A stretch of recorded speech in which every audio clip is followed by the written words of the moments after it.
નમસ્કાર મિત્રો આજે મોદીના સંદર્ભમાં વાત કરવી છે, કારણ કે જંતર મંતર ખાતે કોકરોચ જનતા પાર્ટીના આંદોલન અને આંદોલન દરમિયાન યુવાનો ઉપર જે આતંક મચાવવામાં આવ્યો છે, આવો આતંક અંગ્રેજોના શાસનમાં પણ નહોતો થયો અને એના કારણે એના પ્રતિઘાતમાં કેટલાક યુવાનો ગાળો બોલ્યા, અપશબ્દો બોલ્યા હોવાનો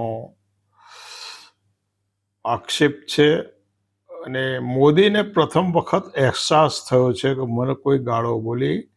31 જુલાઈએ એમણે ઇન્સ્ટાગ્રામ ઉપર એક રીલ મૂકી અને યુવાનો ગાળો બોલ્યા હોવાનો અહેસાસ કર્યો. સાથે સાથે એવડું પાછું એમ કે મારી માને પણ ગાળો બોલ્યા. એટલે માં એ માં હોય છે, કોઈની પણ માં હોય છે. જ્યારે બીજાની માને ગાળો બોલો છો ત્યારે આ પણ ધ્યાનમાં રહેવું જોઈએ કે મારે પણ માં છે. સાથે સાથે યુવાનોને માફ કરવાની ઈચ્છા રાખું છું. માફ કર્યા છે એવો શબ્દ પ્રયોગ નથી આવ્યો, કારણ 2001 પછી ને આજ સુધી એમણે ગોબર ભક્તોની આખી જે ફોજ ઊભી કરીને ફોજે માત્ર ખુશામત કરી. ગોબર ભક્તોએ ખુશામત કરી. કોઈએ એમને સાચું કહ્યું હોય તો એમણે માન્યું નથી. અને મોદીએ ભારતના રાજકારણમાં મુખ્યમંત્રી તરીકે અને એ પછી વડાપ્રધાન તરીકે આ પ્રકારની ભાષાઓ, આ પ્રકારના શબ્દો પ્રયોગ કરવાની જુદી રાજનીતિ એમણે શરૂ કરી. આ પ્રકારની ભાષા, આ પ્રકારની ગાળો અને શબ્દો બોલવાની રાજનીતિની એમણે શરૂઆત કરી. સોરી. એટલે મુખ્યમંત્રી પદ અને વડાપ્રધાનનું પદ એની ગરિમા લાજી, ખરેખર આ ગરિમા લાજી. રાહુલ ગાંધીને ક્લાર્ક તરીકે લાયક નથી એમ કહેવું, સોનિયા ગાંધીને જર્સી ગાય કેવી, એક વિદેશી મહિલાએ ભારતની સંસ્કૃતિને આત્મસાત કરી, એને કોંગ્રેસની વિધવા કેવી. એટલે આ શબ્દોનું તમે મૂલ્યાંકન કરો, કેટલા બધા ઘાતક શબ્દો છે. એક વ્યક્તિની ગરિમાના કઈ રીતે હાસ કરી રહ્યા છે આ શબ્દો. અને એ શબ્દો કોઈ રોડ ઉપર રખડતો દારૂડિયો હોય, ટપોરી હોય અને એ શબ્દો બોલી જાય તો એ ગનિમત એટલા માટે છે કે એના આ પ્રકારની શિષ્ટાચાર એની પાસે નથી, એની પાસે આવી સંસ્કૃતિની અપેક્ષા ના રાખી શકાય. પુષ્કર સુનંદા પુષ્કરના 50 કરોડની ગર્લફ્રેન્ડ કેવી. એટલે કોઈ પણ મહિલા ગર્લફ્રેન્ડ હોય કે ના હોય, પણ એ કોઈકની દીકરી છે, કોઈકની બહેન છે અને એના 50 કરોડમાં એનું મૂલ્યાંકન કરો છો.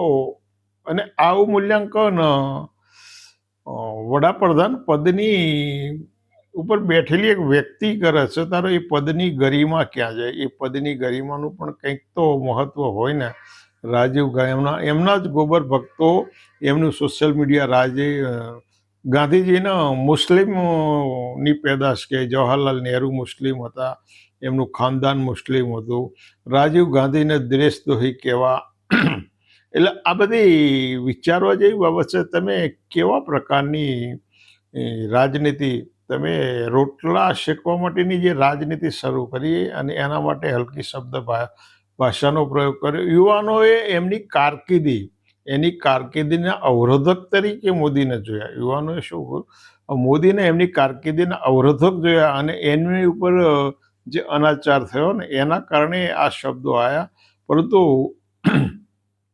ગુજરાતની અંદર મોદીની પહેલા જેટલા મુખ્યમંત્રીઓ થયા એમાં એક પણ મુખ્યમંત્રી એવા હતા કે જેણે વિપક્ષો માટે આટલા બધા હલકા શબ્દ પ્રયોગ કર્યા હોય.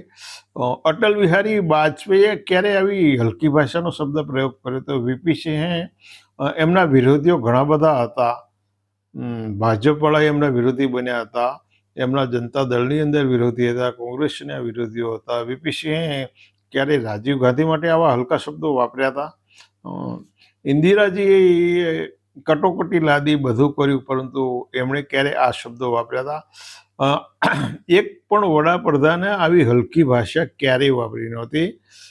અને એમણે આટલી વડાપ્રધાન પદની ગરિમાને નીચે નથી ઉતરી. એક પણ કોંગ્રેસીએ અટલ બિહારી વાજપેયી માટે એક પણ ઉતરતો શબ્દ નથી વાપર્યો. એક પણ કોંગ્રેસીએ અટલ બિહારી વાજપેયી માટે ઉતરતો શબ્દ નહોતો વાપર્યો.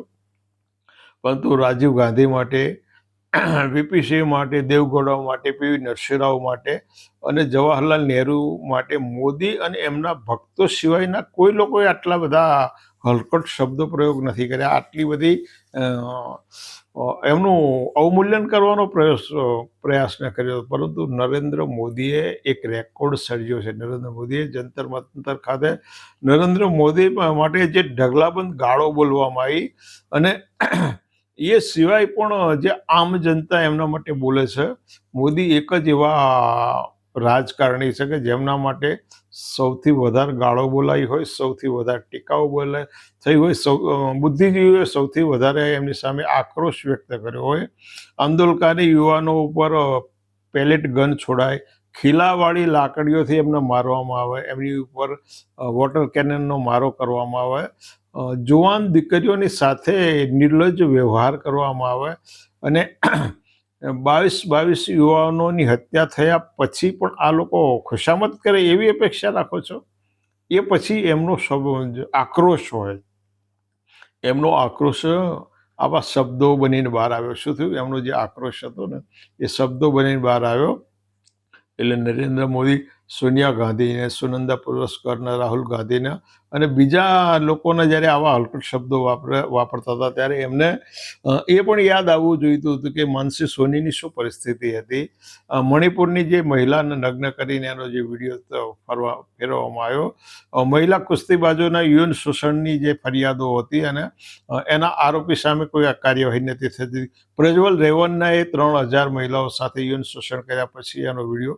એ વખતે પણ મોદીએ આ મહિલાઓ જે પીડિત મહિલાઓ હતી એની માનસિક સ્થિતિનો અભ્યાસ કર્યો હોત તો પરિણામ આટલું બધું ખરાબ ના આવે. યુવાનોએ જે બોલ્યા છે એની સાથે સાથે યુવાનોએ એ પણ વિચાર્યું છે ને કે આજના રાજકારણે, આજના સરકારે આ યુવાનોને શું આપ્યું? યુવાનોને માત્ર બેરોજગારી આપી, મોંઘવારી આપી. 152 પેપરો ફૂટ્યા. કેટલા? 152 પેપરો ફૂટ્યા. 700 દેશને શું આપ્યું છે? 700 ખેડૂતોની શહીદી થઈ અને ગોદી મીડિયા અને બીજા તો અનેક બાબતો એવી છે કે એનો ક્યાં કઈ રીતે મૂલવી શકાય. એટલે ગાળો કોના કહેવાથી અને કઈ રીતે આવી હલકી ભાષા વાપરી એ પણ હવે અહેસાસ થયો છે. મોદીજીને અહેસાસ થયો કે ભાઈ આવી ગાળો બોલવાથી એમની લાગણી ઘવાય છે. એમણે તો માત્ર શું કર્યું? ધૃણા, નફરત અને ઝેરની ખેતી કરી. ધૃણા, નફરત અને ઝેરની ખેતી. પરંતુ જ્યારે સત્તા ઉપર નહીં હોવ ને ત્યારે લોકો શું કહેશે? એ વખતે તો તમારે 56ની છાતી રાખવી પડશે ને. સત્તા ઉપર નહીં હોય ત્યારે લોકો શું કહેશે, કેવા શબ્દ પ્રયોગ કરશે અને સાંભળવા માટે અને સહન કરવા માટે 56 ઇંચની છાતી બનાવવી પડશે. પણ ભારતીયો એટલા બધા સારા છે કે તમારા પરિવારની એમણે મર્યાદા રાખી છે અને એ લોકો એટલા હલકટ તો નથી ઉતર્યા. એટલે મિત્રો, આ વિચારવા જેવી વાત છે. સંસ્કારની વાતો કરવામાં આવતી હોય, સભ્યતાની વાતો કરવામાં આવે, આ બધા તમને જ્યારે ભાષણ દ્વારા તમને ઉપદેશ આપવામાં આવતો હોય તો પોતે ક્યાં છે, પોતે શું કર્યું એ વિચારવું જોઈએ. અને સાથે સાથે તમે પણ વિચારજો કે ભારતની રાજકારણની ગરિમાને આટલો બધો નીચી કક્ષાએ લઈ જનારા રાજકારણી વિશે તમે શું માનો છો એ કોમેન્ટમાં જણાવજો. ફરી મળીશું. આવજો.